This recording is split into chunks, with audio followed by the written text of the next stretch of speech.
Bueno, déjame que lo vea bien. En la clase de hoy vamos a ver lo que es manejo de periféricos, como te decía, que en realidad son tres técnicas distintas. Vamos a ver en esta clase la técnica de pooling y la técnica de interrupciones. Luego vamos a ver las interrupciones del Cortex M3, que es el micro que tiene, o sea, el procesador que tiene el STM32F103, el de la Blue Pill. Después vamos a ver unas características distintivas. Acá vamos a ver que, por ejemplo, al tener una arquitectura tipo Harvard, a ver, voy a sacar la cámara así no me consume tanto ancho de banda. Vamos a ver que al tener una arquitectura tipo Harvard, eso nos da algunos beneficios. Luego vamos a pasar al de las interrupciones del Cortex M0+, el de la Raspberry Pi.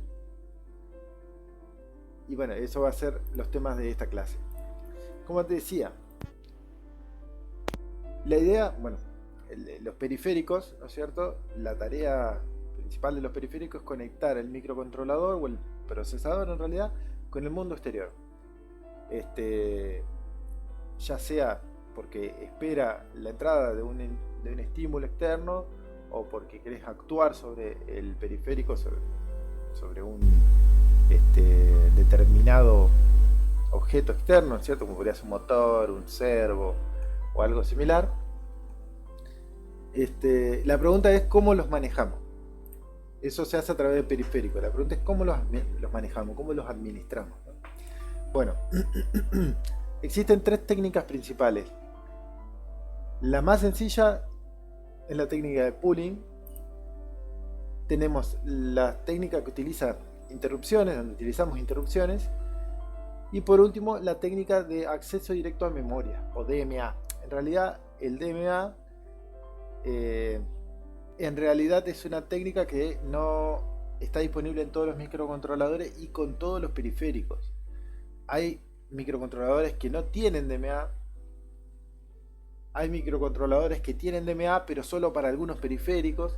Entonces por ahí, cuando uno lo quiere utilizar o piensa en un desarrollo, tiene que buscar un microcontrolador que se adapte al, a lo que uno está buscando, ¿no es cierto?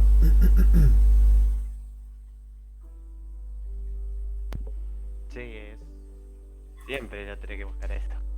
¿Cómo, perdón? Siempre hay que buscarlo lo mejor que se adapte, calidad-precio, a lo acorde que necesitas. Exacto, y sí, es así. Bueno, el acceso directo a memoria, por ahí para que te hagan una idea, en las computadoras, por ejemplo, la placa de audio, digamos, para ir muestreando, por ejemplo, o cuando quiere reproducir música, el microprocesador tendría que estar mandándole un dato tras otro, y la placa de audio estar sintetizándolo para reproducir sonido, ¿no es cierto? Entonces, para eso el microprocesador tendría que estar una vez tras otra mandando el dato. Eso ocuparía muchísimo procesador.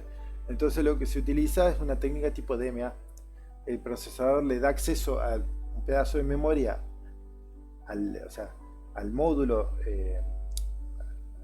al módulo de audio, digamos, de la computadora, le da acceso a un determinado espacio de memoria. Entonces, a través de ese acceso a memoria puede leer todo un bloque de datos y reproducirlo.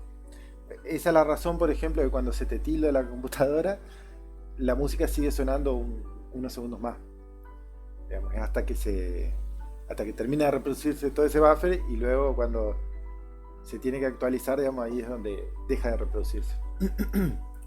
Continuemos. El pooling. La técnica de pooling es la más sencilla de las tres. Consiste en ir haciendo consultas periférico a periférico, digamos. Para, bueno, se realiza a nivel de programa. Esto, cuando uno escribe el programa, define la consulta. Esto sería en un ejemplo así hecho con diagrama de flujo, nosotros tenemos el inicio del programa. Nuestro microcontrolador va a consultar, por ejemplo, si el temporizador terminó con la cuenta que tenía que hacer. En caso de que sea cierto, realiza el servicio que tenga que hacer y vuelve al flujo del programa. Consulta, por ejemplo, si en determinado pin digital o entrada digital cambió de estado, realiza el servicio que tenga que hacer y vuelve. O en caso de que no haya terminado el temporizador y no haya encontrado la entrada digital que necesitaba, sigue derecho y realiza siempre una, o puede no, por supuesto, pero realiza determinadas tareas cíclicas y vuelve a empezar todo. Esto sería, en términos de programa, por ejemplo, acá sería consultar en el registro del temporizador si terminó la cuenta. Acá sería hacer, por ejemplo, un pin read, leer el pin, a ver si el pin es 0 o es 1, y dependiendo si es 0 o es 1, sigo por acá o sigo por acá. Y bueno, las tareas cíclicas podría ser cualquier cosa, ¿no es cierto? Pero esto sería lo más sencillo, y no voy a decir que no es lo más adecuado, porque siempre va a depender de la aplicación que uno vaya a realizar. La ventaja que tiene esta técnica es la simplicidad, porque uno está programando y ve y sabe con certeza, digamos, qué es lo que se está haciendo o qué es lo que se va a hacer en ese momento. Y eso le permite también ser determinista, porque uno sabe cuántos, si vos contás la cantidad de ciclos de reloj, vos sabés cuántos ciclos de reloj te va a llevar cada tarea y listo. Entonces vos sabés que a lo sumo, para realizar determinada tarea, se va a demorar tanto tiempo. La desventaja justamente puede ser esa latencia, una latencia, si tenemos cuando atendemos a un servicio cuando respondemos a un pooling de forma correcta, que hacemos el servicio que tengamos que hacer y volvemos. Suponete que tenés varios pooling que vas haciendo durante el programa y atendés todos, entonces eso te va a ir sumando una latencia que por ahí la podrías considerar como el peor de los escenarios, pero en el caso de que no lo hayas considerado, esa latencia podría llegar a ser un problema. Y bueno, y la otra gran desventaja que tiene es el gasto de tiempo y de energía que vos estás haciendo correr el microcontrolador en tareas que son simples, son repetitivas y la mayor parte de las veces no te aporta nada. Para eso tenemos las interrupciones, que bien administradas son una mejor solución al tema del pooling. O sea, una mejor técnica con respecto al pooling, ¿no? En el caso de la interrupción, la idea es la siguiente: un periférico pide una interrupción al procesador. O sea, el procesador se encuentra realizando cualquier tarea que vos le hayas programado en el programa principal, y cuando, suponiendo el ejemplo del temporizador, cuando termina la cuenta del temporizador, el temporizador interrumpe al procesador diciéndole: che, terminó la cuenta. Eso es básicamente la idea. Hay interrupciones que pueden indicar fallos también. De hecho, esto está generalmente definido ya en la arquitectura. El ejemplo que veíamos hoy con interrupciones quedaría algo así. Nosotros tendríamos acá el programa principal, donde ahora solamente ejecutaríamos las tareas cíclicas, y cuando surge una interrupción, el procesador va a ejecutar determinada porción de código que va a hacer el servicio a esa interrupción, y luego va a volver a realizar las tareas que estaba realizando. ¿No es cierto? Acá vamos a tener un servicio de interrupción para el temporizador, en este ejemplo, y un servicio de interrupción para la entrada digital. Bueno, las interrupciones pueden ser atendidas o no. Esto va a depender de si son enmascarables o no enmascarables. Las interrupciones enmascarables, generalmente hay un registro que uno puede escribir y decir: yo esta interrupción la quiero atender y esta no. En el caso de las no enmascarables no tenemos ningún registro en el que nosotros podamos evitar atenderla, ¿no es cierto? De hecho, se considera el reset del microcontrolador como una interrupción más, que es la interrupción de mayor prioridad, porque uno resetea el microcontrolador y chao, volvió todo a cero. Esa sería una interrupción no enmascarable, porque no tenemos forma de evitarla. Bueno, otra de las características que tienen las interrupciones son los niveles de prioridad.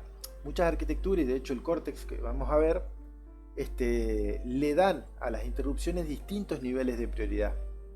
Eso nos permite, por ejemplo, anidar interrupciones. En el ejemplo que veníamos trabajando, supongamos que la interrupción de la entrada digital tiene una prioridad más alta que la interrupción del temporizador.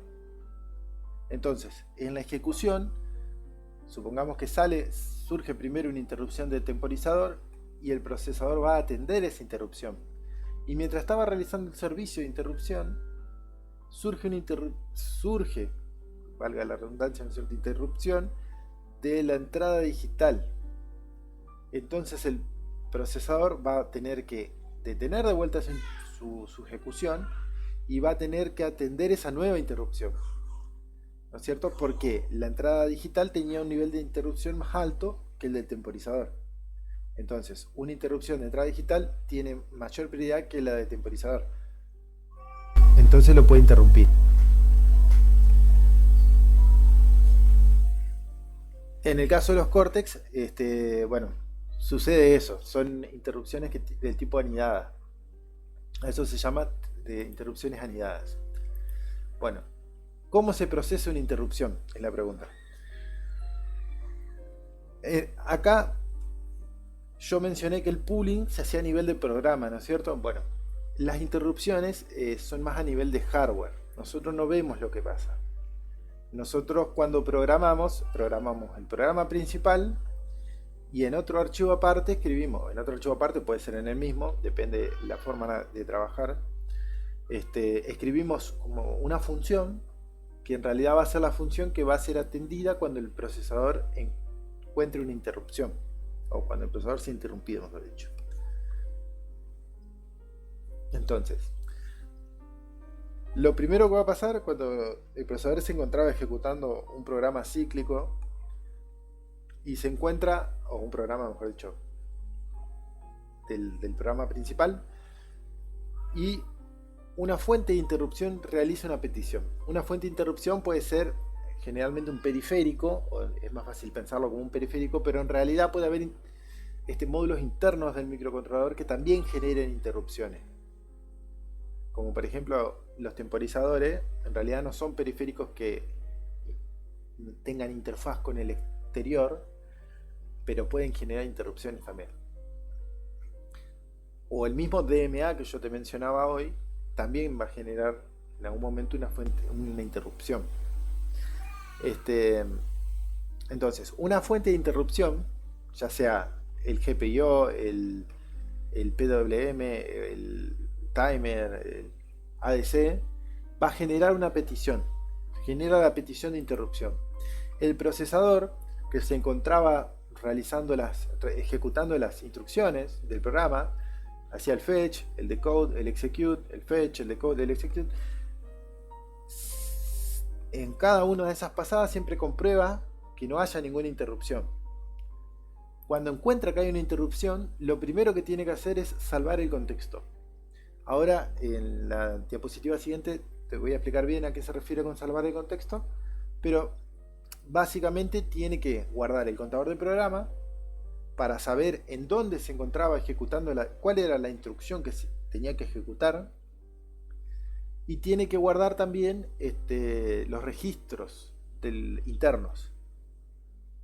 Porque si justo la operación que se iba a realizar, por ejemplo, era una suma entre el registro 1 y el registro 2, y yo dentro de la rutina de interrupción reescribo el registro 1 y el registro 2 del procesador, cuando el procesador vuelva de la rutina de interrupción, hace la suma y lo va a hacer con valores equivocados del registro 1 y 2. Entonces yo voy a tener que guardar también los registros de operación. Luego de guardar el contexto, lo que hace es vectorizar la interrupción. Vectorizar la interrupción significa poner en el contador del programa la dirección de memoria en donde va a empezar la rutina de interrupción, la rutina de atención de la interrupción. Entonces, el contador del programa ahora apunta a donde inicia la primera instrucción de la rutina y ejecuta esa porción de código. Una vez que la rutina de interrupción terminó, se va a retornar restableciendo el contexto. Acá, cuando vos pensalo, si lo programás en C, yo te dije que escribir una interrupción no era más que escribir una función. Cuando el procesador encuentre el return del final de la función, va a salir de esa rutina, va a volver a donde se estaba ejecutando el código y va a tener que restablecer el contexto, va a tener que volver a cargar los registros que correspondían, el contador del programa para poder volver, y bueno, y unas cositas más. La rutina de interrupción que yo te mencionaba recién es el algoritmo que va a ejecutar el procesador para atender a una petición de interrupción. Es lo que nosotros vamos a hacer cuando el procesador es interrumpido por determinado periférico, ¿no es cierto? Por ejemplo, en el ejemplo que te mostraba antes, si yo lo que quería era controlar que un LED titile y y estaba controlando el tiempo con el temporizador, entonces cuando surge la interrupción y voy a atender la rutina de interrupción, esa rutina de interrupción me debería cambiar el estado del LED, de apagado a prendido o de prendido a apagado. Entonces de esa forma yo hago que el LED titile con esa interrupción del temporizador.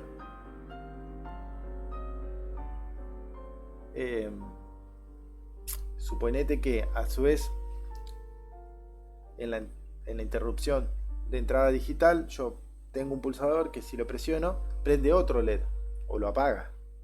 Bueno, eso va a tener que ser otra función que va a ser la rutina de interrupción de la entrada digital. Bueno, en algunas arquitecturas hay que verificar cuál fue la fuente de interrupción. Esto pasa por lo siguiente: yo te mencioné que las interrupciones hay que vectorizarlas. Dependiendo de la fuente de interrupción, es el vector, o sea, el puntero en memoria en donde se va a alojar el código. Bueno, hay arquitecturas, hay microcontroladores sobre todo, que tienen que no hay forma, o sea, en realidad que tienen un único vector de interrupciones. Entonces, cuando el procesador encuentra una interrupción, va a esa dirección de memoria y no encuentra, no tiene otra forma que verificar cuál fue la interrupción. Generalmente esas arquitecturas tienen un registro en donde hay un montón de banderas y lo que tenés que hacer cuando empezás la rutina de interrupción es fijarte cuál bandera está en alto para saber cuál fue la interrupción que surgió. Bueno, el servicio de interrupción retorna,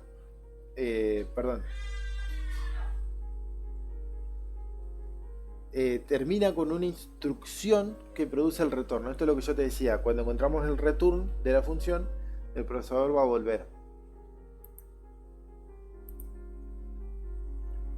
Ventajas y desventajas.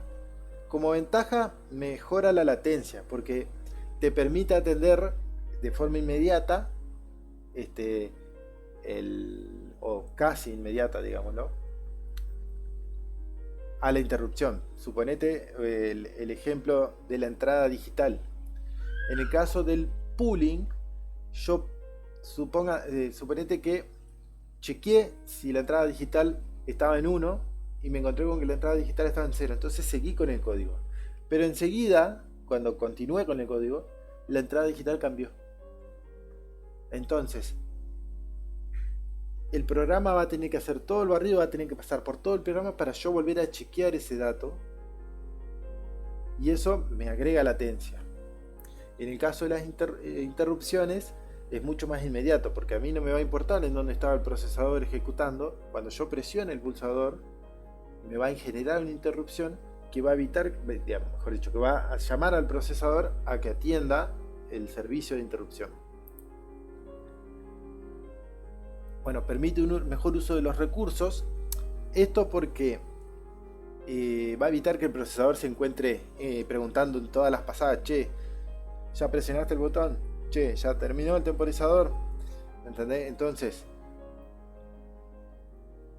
centrás el trabajo del procesador en lo importante y dejás ese tipo de cosas para que sean interrupciones. Otra de las características que tienen muchos microcontroladores es la posibilidad de mandarse a hibernar. Al igual que la computadora, que se puede suspender, en el microcontrolador pasa lo mismo.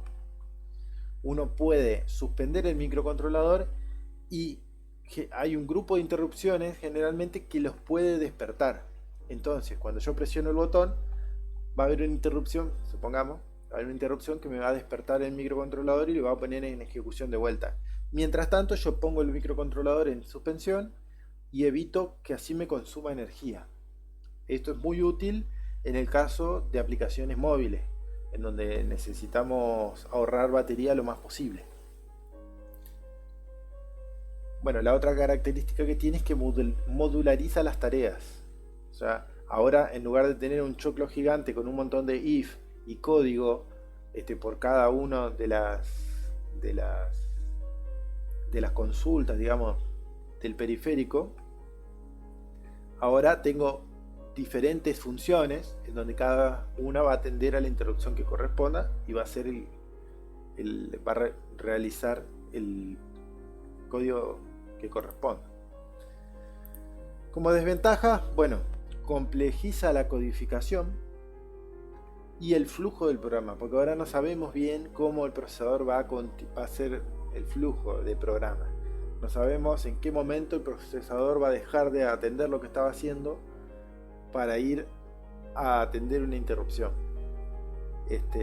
Por lo tanto, ya perdemos determinismo de esa manera. Y bueno, y la otra característica es que las interrupciones deben estar bien implementadas. Y esto sucede porque, suponete que vos lees un dato analógico y después lo querés filtrar y te pones a filtrar el dato analógico adentro de la interrupción, y esa interrupción tenía una prioridad alta, capaz que en el medio te pueden estar pasando un montón de otras cosas que vos no las estás atendiendo como correspondería. Entonces, generalmente lo que se hace en las interrupciones no es más que leer datos, guardar datos y listo, o escribir datos, o hacer una tarea medio sencilla y nada más. No, en las interrupciones hay que evitar, digamos, todo lo que es procesamiento de datos, todo lo que es control, o todo lo que sea todo lo que sean algoritmos que lleven tiempo. Hay que tratar de evitarlos, poner dentro de las interrupciones. Bueno, continuando. El Nested Vector Interrupt Controller es el controlador de interrupciones vectorizadas anidadas de los Cortex. Nested en realidad es la palabra que viene de anidadas, y el anidado es, por lo como yo te decía hoy, las interrupciones pueden interrumpirse entre ellas, por supuesto, siempre y cuando la interrupción nueva tenga más prioridad que la anterior. Entonces, si yo estaba ejecutando una interrupción y de golpe surge una interrupción de mayor prioridad, la interrupción es interrumpida por otra interrupción. Redundante, pero es así.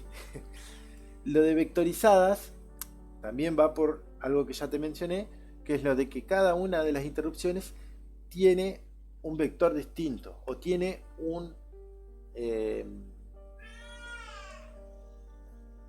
una dirección de memoria distinta en donde se va a alojar.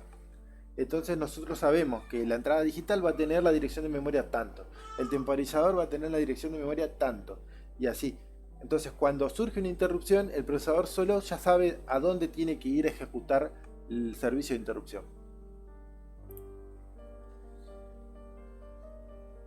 Bueno, todos los registros de este módulo son accesibles solo por transferencia de 32 bits, por más que no todos ellos tengan 32 bits. Cuando los escribimos tenemos que escribirlo en 32 bits. Son siempre little endian. Y bueno, son estos registros que están acá. Estos 4 que son de configuraciones. Y bueno, y estos que en realidad son 8, del 0 al 7, que también son de configuración. Acá le configuramos las prioridades a las interrupciones.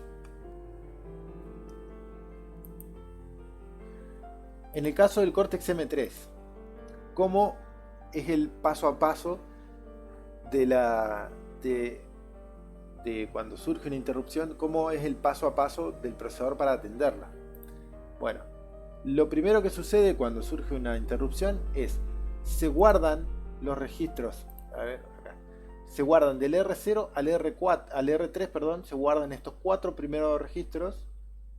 Y estos últimos 4 registros, el R12, el Stack Pointer, el Link Register y el Program Counter. Eso es lo que yo te decía hoy, se guarda el contexto. Esto es guardar el contexto.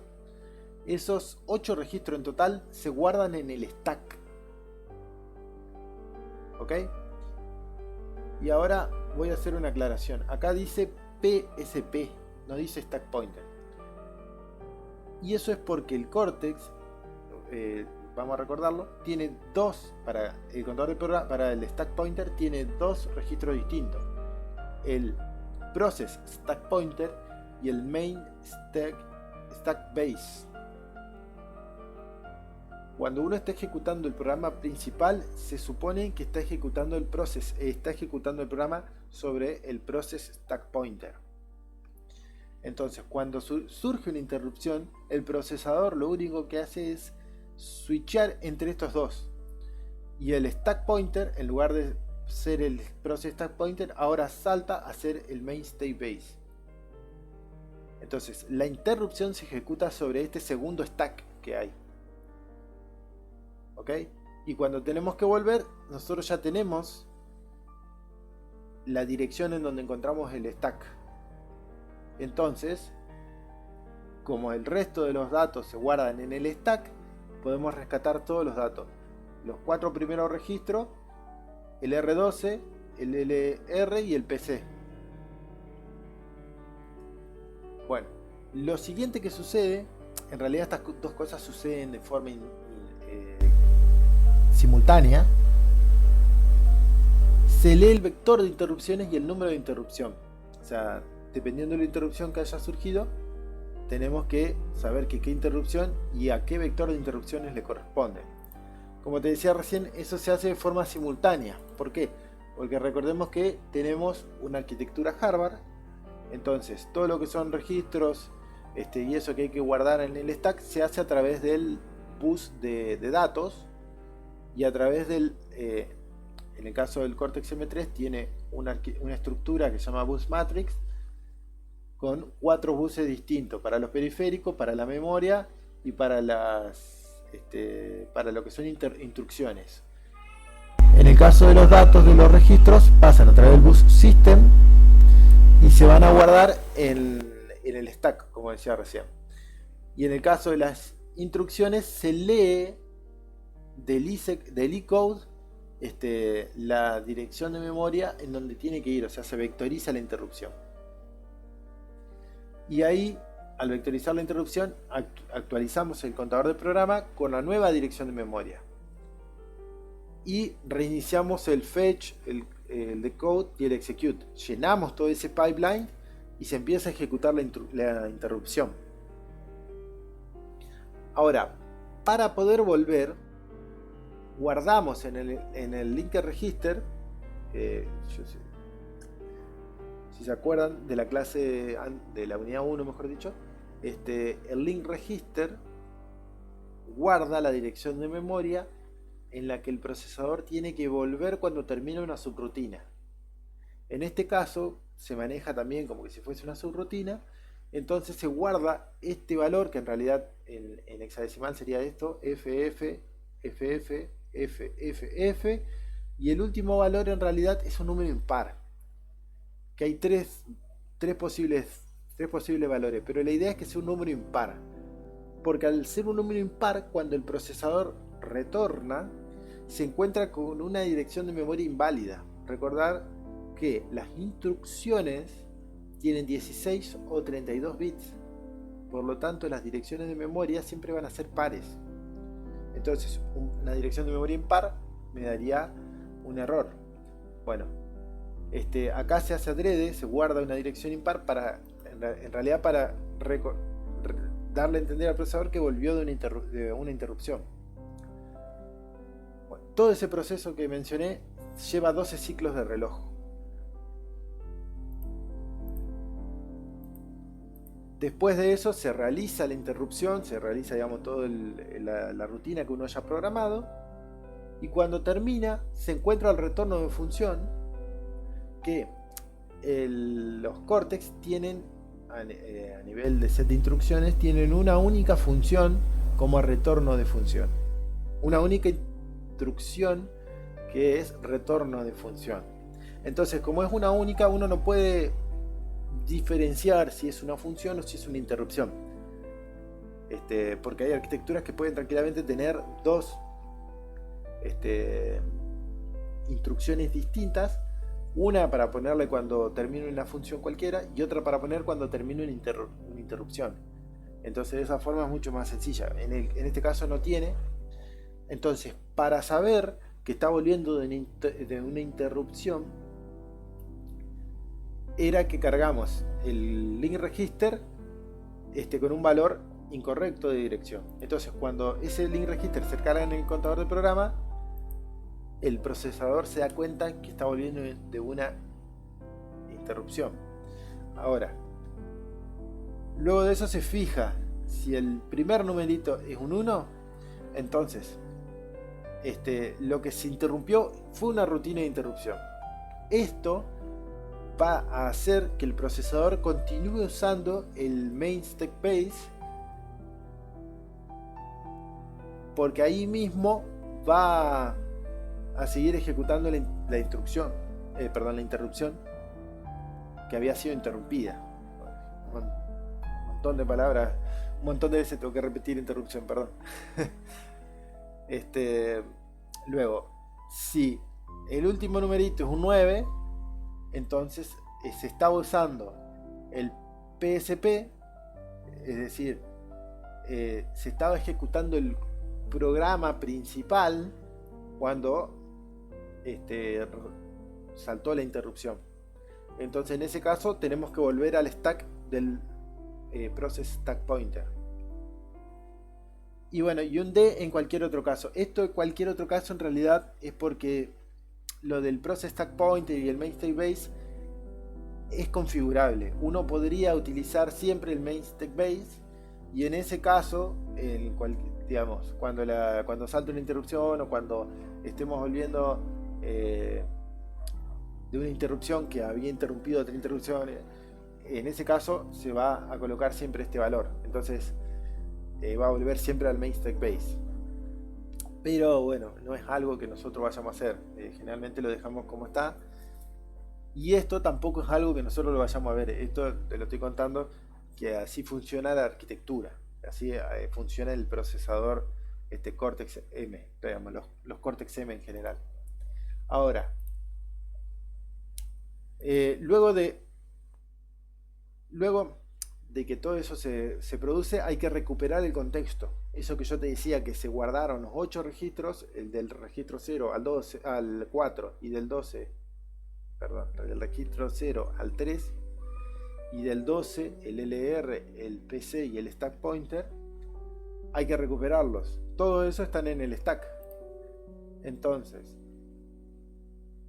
se fija si tiene que volver de una interrupción, se elige el stack que corresponda. Ahí el procesador va a seguir en el main state base si lo que hace es volver de una interrupción, y va a cambiar al process stack pointer si vuelve a ejecutar, digamos, el programa principal. Y bueno, de ahí va a rescatar, digamos, todos los 8 registros. Algunas características distintivas que tiene el Cortex M3. Tiene una característica que se llama así tail chaining, como encadenado a la cola. Esto quiere decir, bueno, esta característica en realidad sucede cuando llegan 2 pedidos de interrupción en el mismo intervalo. El procesador encuentra con que hay interrupciones y encima son 2 o más de 2. Lo que va a hacer es chequear cuál es la de mayor prioridad y se va a ejecutar esa. La otra o las otras se van a encolar. La ejecución va a continuar, o sea, una vez que terminó el servicio de interrupción de la primera interrupción, va a continuar con el servicio de interrupción de la siguiente sin recuperar el contexto. Entonces nos ahorramos los 8 ciclos de reloj. 8 ciclos de reloj no. Nos ahorramos los ciclos de reloj que utiliza el procesador para recuperar los datos del stack. Eso nos permite, digamos, ahorrar tiempo. Eso lo hace un poquito más rápido, entre comillas. Otra de las características se llama late arrival o llegada tardía, en donde el procesador se encuentra en el proceso de atención de una interrupción y llega una nueva interrupción, que además es de mayor prioridad. Entonces, el procesador, suponete que estaba guardando los 8 registros en el stack pointer, en el stack, y en ese momento se encontró una nueva interrupción y es de mayor prioridad. Entonces va a continuar la ejecución del proceso de interrupción como venía, va a guardar los datos, va a cambiar el stack pointer de PSP a MSB, pero va a ejecutar primero la de mayor prioridad. O sea, en el computador de programa va a poner el vector de la interrupción que tiene mayor prioridad. Y luego continúa con el mecanismo de tail chaining. Encola la interrupción de menor prioridad, y cuando termina la primera interrupción no hace ningún rescate de contexto, sino que sigue con la siguiente interrupción. Otra de las características se llama así pop preemption, y sería algo como suspensión de recuperación. Y en este caso la situación es así: ejecutamos una interrupción, el servicio de interrupción, y cuando estábamos volviendo, que estábamos recuperando el contexto y toda la historia, surge o se encuentra una nueva interrupción. Entonces, acá es interrupción la palabra, por las dudas no es instrucción. Pasa que por similitud seguramente tecleé mal. Se encuentra un nuevo pedido de interrupción. Entonces se suspende el rescate de contexto y se continúa con el mecanismo de tail chaining. O sea, se deja sin terminar de rescatar el contexto y se ejecuta la siguiente interrupción. Ahora, en el Cortex M0, que es el procesador que tiene el RP2040, el de la Raspberry,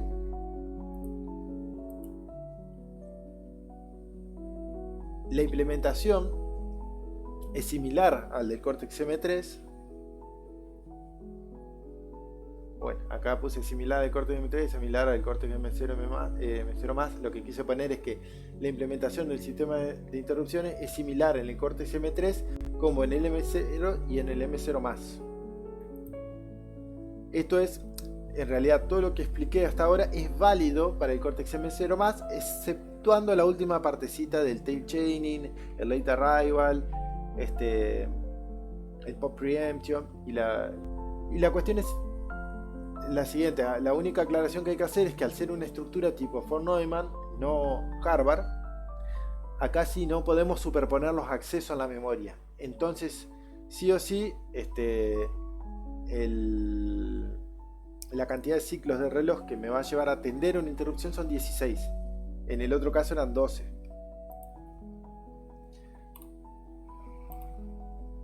El núcleo cuenta con 32 fuentes de interrupción externa. Yo no lo mencioné, en el Cortex M4, M3, perdón, son 128, si no me equivoco. Y en este caso, en el Cortex M0, tiene 4 niveles de prioridad, siendo siempre el número más bajo el más alto, o sea, el nivel de prioridad más alto. Las interrupciones pueden ser por detección de nivel o detección de pulso. Esto, ya que, por ejemplo, en el caso de que tenemos una interrupción, o estamos esperando una interrupción de una entrada digital, no es lo mismo presionar y mantener presionado el pulsador, o sea, hacer un cambio de estado en la entrada, que presionarlo simplemente. En ese caso sería un pulso. Entonces, bueno, podemos tener interrupciones por cambio de nivel o por pulsos. Cuenta con solo el mecanismo de tail chaining. De los que conté del Cortex M3, el M0 tiene solo el tail chaining y tiene una interrupción externa que es no enmascarable. El núcleo puede contar además también con un timer de 24 bits llamado SysTick. También es aplicable al Cortex M3, también lo tiene, y se puede configurar para generar instrucciones periódicas. Esto es lo que yo te mencionaba hoy. También hay módulos internos del microcontrolador, que puede generar interrupciones que no necesariamente necesitan de estímulos externos para generarlas. Con el tema de las prioridades, dije que soporta 4 niveles de prioridad distintos, siendo 0 la prioridad más alta. Si dos interrupciones con el mismo nivel de prioridad ocurrieran a la vez, la interrupción que se va a atender va a ser la que se encuentre, la que tenga el índice más bajo. Ahora te voy a mostrar la tablita. Estas son las interrupciones que puede atender el procesador del RP2040.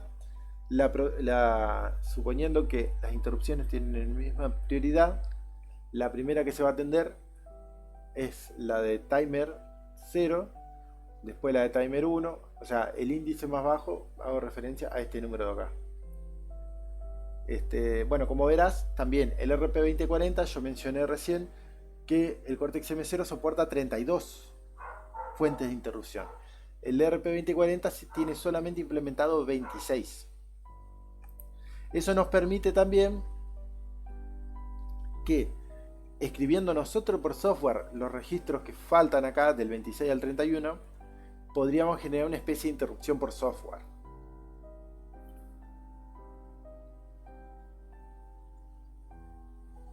Bueno, las 26 señales de interrupción posibles que tiene este microcontrolador son enmascarables. Todas se pueden enmascarar.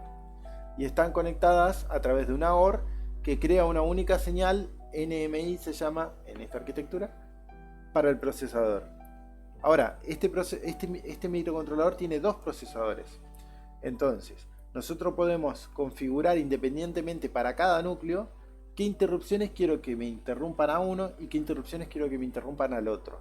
Eso se hace escribiendo valores en estos registros: el proc0 NMI mask y el proc1 NMI mask.